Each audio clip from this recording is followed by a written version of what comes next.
ஒருத்தி மகனாய் பிறந்து ஓரிரவில் ஒருத்தி மகனாய் ஒளித்து வளரா தரிக்கிலானாகி தான் தேங்கு நினைந்த கருத்தை பிழப்பித்து கஞ்சன் வயத்தில் நெருப்பென்ன நின்ற நெடுமாலே உன்னை அரித்தித்து வந்தோன் பறையதரிதியாகில்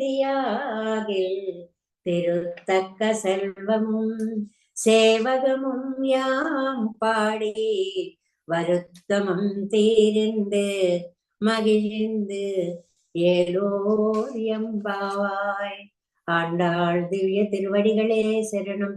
எம்பெருமானார் திவ்ய திருவடிகளே சரணம். ஜீயர் திவ்ய திருவடிகளே சரணம்.